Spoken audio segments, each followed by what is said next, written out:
ายดีป้าลุงทักทายสบายดีทุกคนพอๆกับแม่คอมคือเก่าเนาะทางช่อง YouTube คอมเมลูกสาวนามื้อนี้ก็มาโม่บุญอยู่เฮือนบ่าวบอยอันสิกลับแหละทุกคนมื้อนี้เพิ่นยายถาวรขอแนวกินมาให้แน่เด้อเพิ่นว่าแม่น้องเทนเพิ่นก็จัดให้ทั้งข้าวปุ้นทั้งอันหยังก็นอนพี่อะ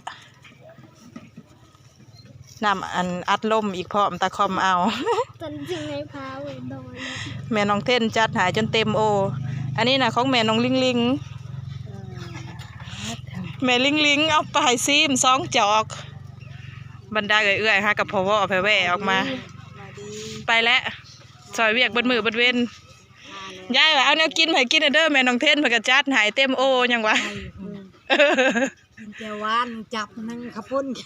สู้เจ้าอันไหนอยากกินไปนะป้าโตสินอนได้อย่าบ่มื้อแรกนี่สิบ่ดีอยู่ดึงบ่แล้วอยากเต้นหมอลำเลืองเสียหน้าหานว่าซุมเจ้าผู้อยู่ใกล้เห็นแล้วมันบ่ได้มาดอกเฮานั่นน่ะห้างน่ะยังอีกห้างหนึ่งอันนี้ก็ห้างหนึ่งบ่ได้มาดอกเพิ่นอยากเลาะซื้อแนวกินพาเลาะก่อนโอ้ยเสื้อผ้าขายในหน้าห้านเลยหน้าเฮือนเลยไปซื้อได้หนุ่งนี่ก็บ่เบิดเลยยับย่างอยู่โอ้เลาะทางใดหำไปซอยเวียกบ่นั่นน่ะเฮาน่ะบ่ได้มาซอยมาเสพไปอันส่งสการบ้านห้วยขะยองมื้อนี้นะอันเมียลุงเสียงน่ะเด้เสียแต่เมื่อวานนี่ไปส่งสการผลมาผัดมาหอเทือนผัดคือว่าพ้นมืดคึมทึมทับมาก็เลยว่าอันพังเบิ่งผ้าเบิ่งพ้นซะก่อนว่ะไม่ได้หันนี่ก็เลยพังเบิ่งผ้าเบิ่งพ้นซะก่อนบัดจนค่ำแล้วตัวใดครับ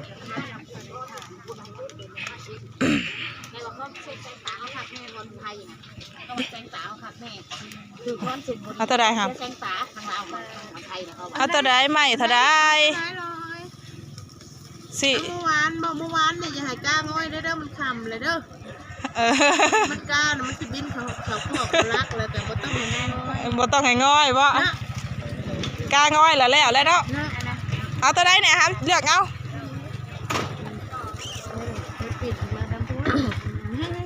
ป้าไผ่ให้เงินเพิ่นหา10,000เลือกเอาบุกละ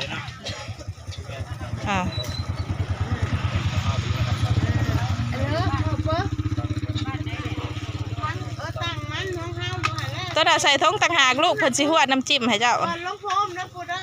ไข่ปุ้งหนึ่งแล้วเลยก้อยเอาลงให้นั่นเอาลงเขา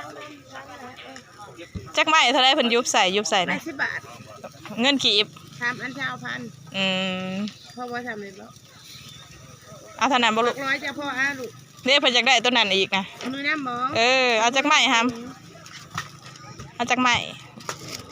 จะเอารวมกันได้ลูกอันนี้แน่นี่ราคาเดียวกันบ่เดียวราคาเดียวกันนะครับเดียวแพงแต่ตีนไก่อันนี้น้ำบ่เอาจักอันเอาไก่หวานน้ำบ่เอาแต่ต้นนั้นแล้วไอ้เพิ่นนะเพิ่นมากินต้นนั้น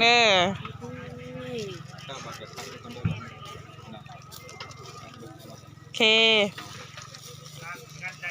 อันบะขามสิใส่เจียวบ่ปลาหมึกใส่บ่ลูกใส่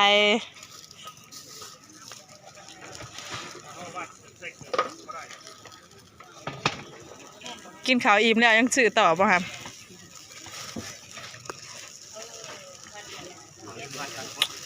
คนมาลายบ่องเว้นนี่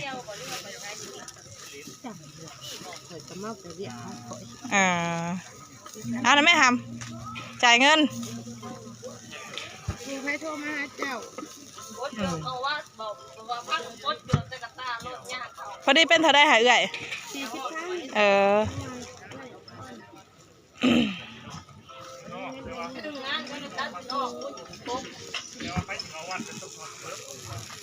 ห่านคลายเครื่องกันลายได้มั้ยแม่ลูกเงินทอนห่านคลายเครื่องกันลายสำงานบุญวัดเลยสำงานวัดเนาะป๊อปคอร์นกินบ่ กินบะป๊อปคอร์นกินยังซะตัวหันคลายเสื้อผ้าทั้งนั้นก็มีเลาะบังเบาพอซื้อเขาก็เลาะเบิ้งให้เพื่อยังกระยามันแล้วไพ่เอาหายเงินนะไพ่เอาหายเงินนะปลาไผ่ปลาใบ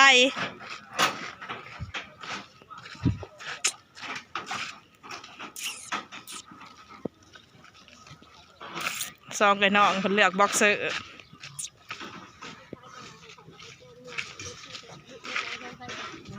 ห่อตัวนี้แหละห้ามหันขานะไปป่วยครับ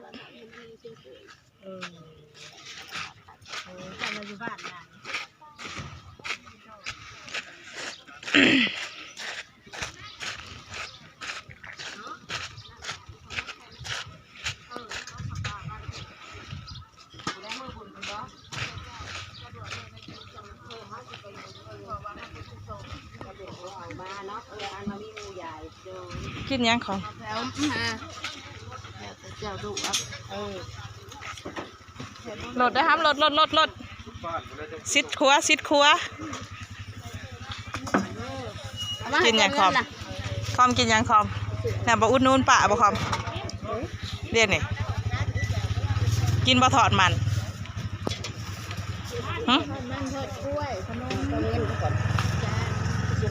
เอาตัวได้ครับโหลดเด้อทางหลังเด้อร่วมได้3อย่างรวมได้3อย่างราคาได้เอื้อยราคา10,000 9,000แต่สั่งเอาตัวใดเอาหน่อยแม่แต่มันมีถอดกล้วยถอดมันบ่เอาโอ้ยเอาหรอกว่าโอ้ยให้ป้าได้เงินนำแน่มา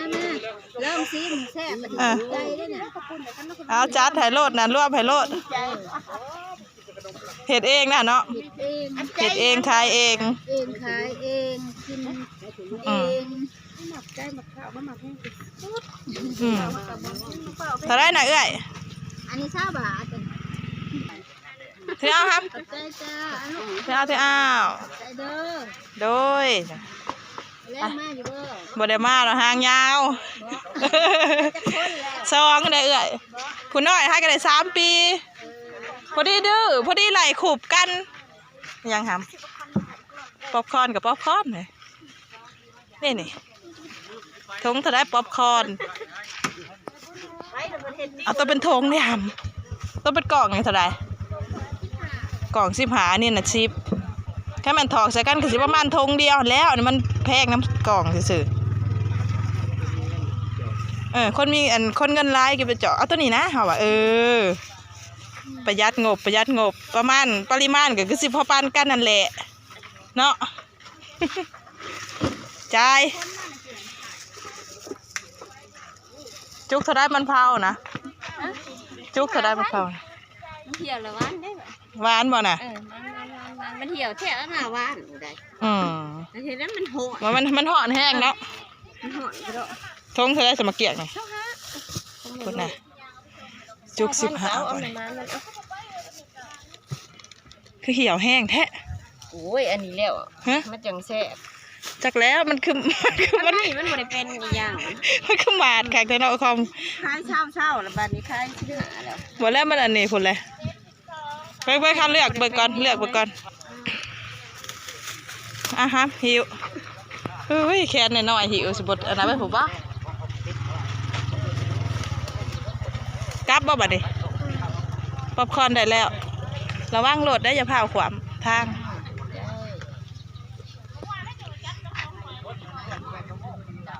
ไก่อันนั้นเธอได้คอมไก่ KFC นะบ่อยากบ่เอาเยอะเอาบ่หรือบ่เอาฮะ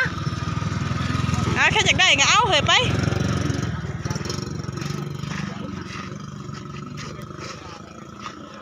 จอกเท่าไรอันนี้นะขายในไรนี่3 อัน20,000ในคอมเอาบ่เอาก็เอา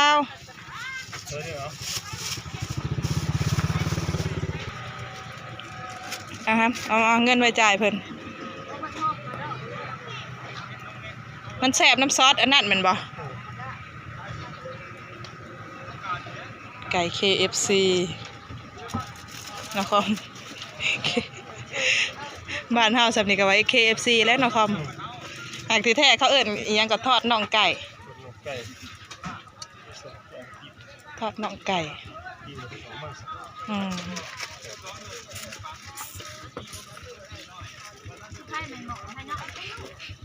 ไผ่ใบหมอทั้งได้ป่ะเนี่ยห้าวคือบ่ให้ถือกลิ่นใส่เอื่อยเอาไหมครับได้ขับใจป้ายรถไปโซนของเหรียญบ่เลาะเลยเนาะครับ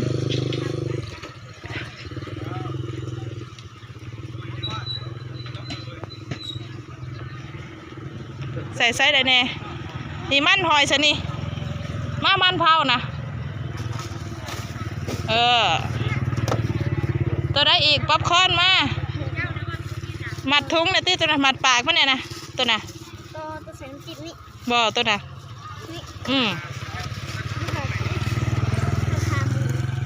สบายดี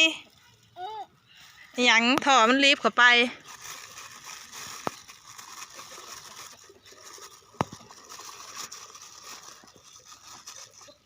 เอาอย่าไปดึงขึ้นนั่นน่ะตี้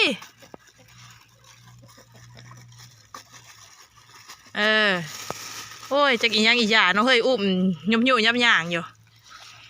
ซิมแล้วล่ะสบายดีบริสุทธิ์เลยกินอย่างเดียวบื้อโหกินน้ำเย็นอีกทอดกล้วยทอดมันโอ้ยไปผัด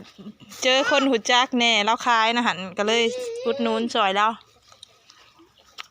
เต็มเอ้าดึงขาไปน่ะผมมียางขามาหน่ะหอยเต็มเลยไปนี่เขาไปย่อโอ้เลยเขา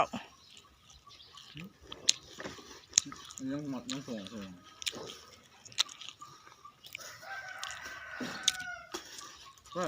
ไปขึ้นโอ้ยเหมือนต้องขอบใจแม่น้องลิงจัดโอวันตินให้หลาน2 จอกให้ตะลวยพากเมื่อให้แม่ใหญ่เพนว่าจอก1บ่ถึงแม่ใหญ่ซ้ำมาหอเทือนตะครอบแล้วก็อยากอีกแล้วก็งับอีกตอนแม่ลิงถามมาเอาบ่หมอพอว่าบ่เอา ขอบใจหลายๆเด้อแม่ลิงเด้อเฮงๆรวยๆกว่าเก่าสุขภาพแข็งแรงไปขึ้นเฮือนโอ้น้ำขี้ซีกับสิท่วมบันไดแล้วขึ้นนะแม่หำไปขึ้นเฮือนไปขึ้นล่างตีนอยู่เฮือนไปนี่ของแม่น้องเทนจัดให้ สุกเล็กข้าวปุ้นเนาะสุกเล็กในอันเดี๋ยวอันพอคอมเพิ่นสิขัวสู่ยายกินเนาะยายกำลังลุกมาหากระลุกมาแต่บ่อนนอนจูจังจะแกะตัวใดลูกแกะนมบ่นี่นะโอวันตินโอวันตินโป้งลงไม่สิตกแตกเอาเมียนซะก่อนนะเอาขอบใจทั้งแม่น้องเทนนำเด้อจัดแจงแนวกินให้อยู่ดีมีแห้งสุขภาพเข้มแข็งร่ำรวยกว่าเก่าเด้อเอาวิดีโอนี่ปิดคลิปไว้สำนีก่อนเนาะทุกคนพบกันคลิปหน้าเด้อสำหรับคลิปนี้สบายดี